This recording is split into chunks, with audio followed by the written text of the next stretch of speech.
अस्सलाम वालेकुम। एक गुनाहगार बंदे के लिए जन्नत का फ़ैसला।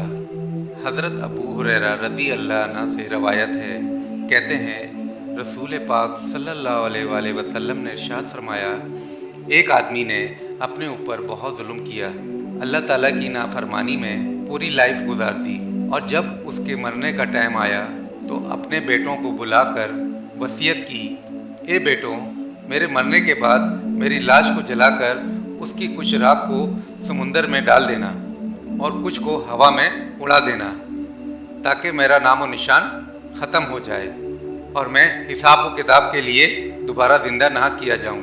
क्योंकि तुम सब भी जानते हो कि मैंने अल्लाह की कितनी नाफरमानी की है, कभी भी उसके ऑर्डर को नहीं माना है।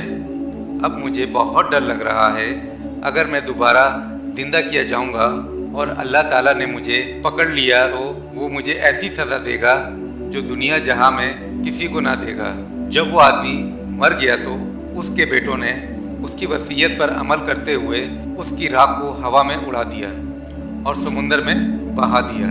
उसके बाद अल्लाह के ऑर्डर पर उसी आदमी के बॉडी के पार्ट्स फिर से उसकी बॉडी में आकर ज्वाइन हो गए और वो आदमी फिर से जिंदा कर दिया गया। फिर उससे पूछा गया कि तूने ऐसा किया क्यों? उस आदमी ने जवाब दिया कि मेरे मालिक, तू अच्छी तरह जानता है, तू इस चीज़ से वाकिफ़ है कि ये सब मैंने तेरे डर की वजह से किया था।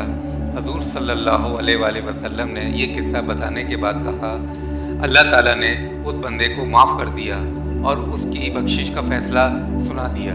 सही बुखारी 3481, सही मुस्लिम 2756।